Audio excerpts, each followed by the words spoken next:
Germany in the late 1920s. Music, theatre, cinema, cabaret. Enormous energy eaten up seeking serious pleasure. These were the years Fritz spent at sea. Not that the good times were for working class lads like him.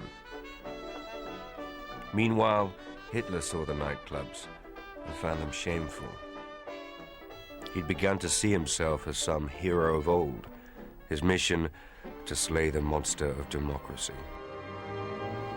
Our public life today encourages this wallowing in pleasure. We must clean away this filth, this plague, and we must clean it away ruthlessly and without wavering. Hitler's problem was simply persuading Germans they needed some knight in shining armor. But then, on October the 24th, 1929, Wall Street crashed. The worldwide depression that followed hit Germany hardest of all.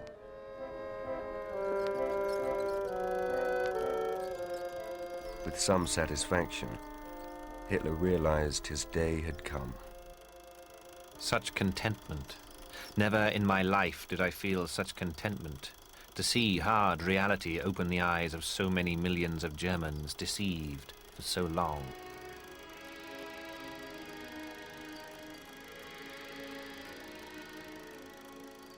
In 3 years, German production halved. Thousands of small businesses collapsed. Unemployment rose to 6.5 million. 17 million, a third of the population, was supported by the dole. I just got back from sea, laid off. It was terrible. You looked around at all that misery. Men just hanging around on street corners. Queues down the labour exchange, you thought, this is hopeless. I won't get a job. Those in work had had their wages cut. It was just depression everywhere. What is it? Horse. Just total depression. And it wasn't just the workers. I mean, those with money and savings, middle-class folk, you know, they were frightened they'd lose everything. Prices going up, banks closing their doors. And when they looked to the government to do something, nothing. Social Democrats have walked out of Parliament. They say they can't agree to cut the dole. How can we afford to pay every man the dole? It's nonsense. So we have a new government. Every day we have a new government. Who would have democracy when it makes us so weak? In the face of depression, and with democracy on the point of collapse, the German people looked for new solutions. In working-class areas where the poverty was worst, the communists attracted 6 million new members. They called on workers to rise and take over factories, banks, and businesses. It had happened in Russia in 1917. The Russian middle classes, factory owners, bankers, landowners, had been wiped out or forced to flee abroad. Not surprisingly, most middle-class Germans saw communism as the worst threat of all. We'll keep it under our pillow. If the communists should come for us at night, well...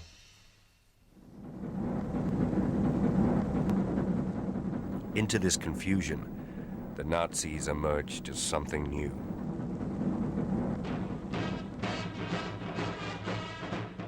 The years since prison had changed Adolf Hitler.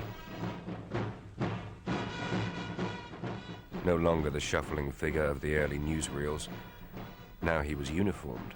Impressive. Policy had changed too. No longer to seize power, but to win votes legally. They'd play their part in the democratic process and then destroy it from the inside. By now, Fritz Mullerbach was himself a brown shirt like Werther. Their job was to hand out leaflets, spread the word, and, by whatever means available, fight the communists. I remember one communist rally. 100 of us brown shirts got in ordinary clothes. And for half an hour, we just sit there. And then someone slips a stick of cordite on the stove. Bang! Smoke everywhere. Windows shattered.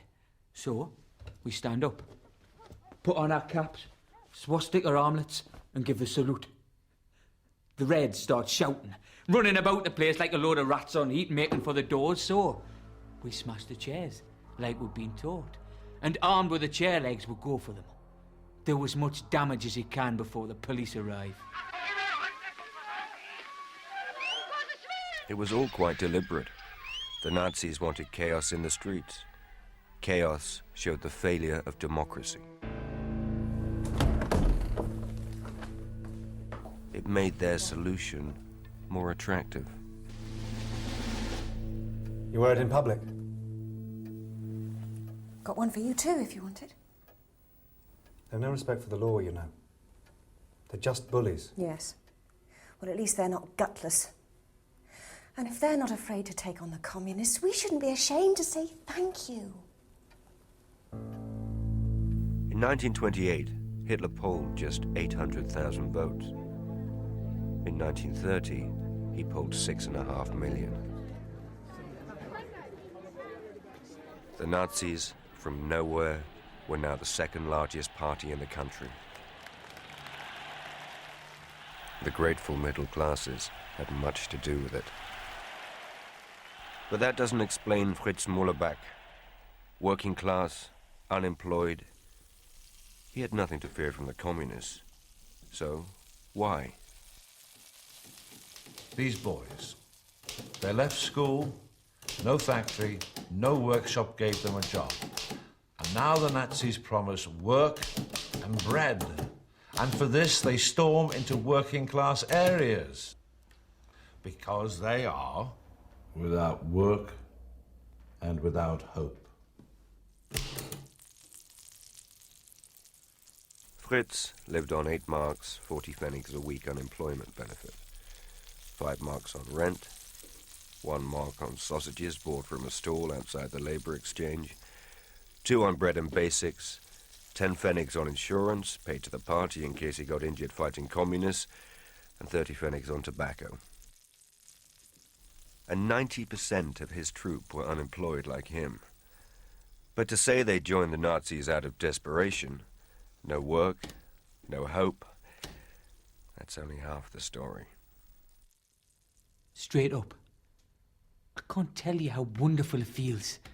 How wonderful it's always felt to wear this uniform. Being like a soldier of the Nazi movement. With this vision, you know, a man, a leader, lifting us out of the gutter. And going to meetings, everyone's like, together, all thinking the same. It's the most wonderful thing I'd ever experienced. And all because of Adolf Hitler. All because of what he offered us.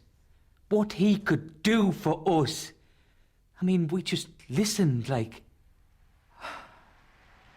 Wir wollen nicht liegen und wollen nicht schwindeln. Es kann niemand hier gegen mich aufstehen und zeugen, dass ich je gesagt habe, der Wiederaufstieg Deutschlands sei nur eine Frage von wenigen Tagen.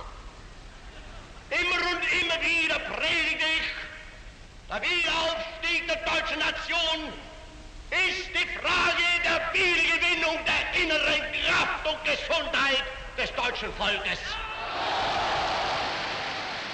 I mean, that message. The German people finding their inner strength once more. After all these years, Germany spat on by the Allies, Us feeling bad about the war, the shame of Versailles, and now this man says, come, Germans, join together, re-find your strength. I've never heard anything so beautiful. Wenn wir selbst dieses deutsche Volk emporführen durch eigene Arbeit, eigenen Trotz, eigene Beharrlichkeit, dann werden wir wieder emporsteigen, genau wie die Väter einst auch Deutschland nicht geschenkt erhielten, sondern selbst sich schaffen mussten.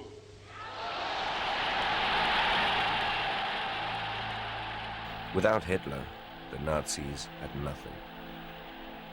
Their vision was of national revival through obedience to a strong leader. But only Hitler had skill and charisma enough to play this role of savior.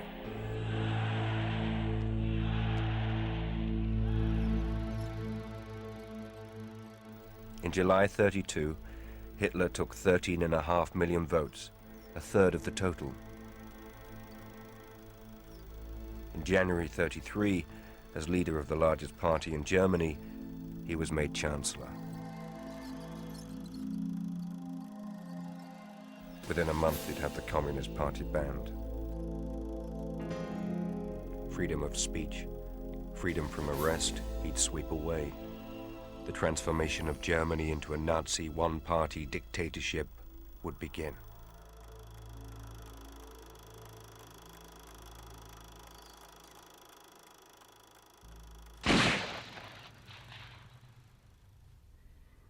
And if now we've got to do things that some people don't like, well, it seems to me you've got to take the rough with the smooth. Hitler was given us by God, that's what I think. And being part of him, following, no questions, that's the only way to get Germany out of the mess. No more nonsense, really do something. And that's what we're going to do.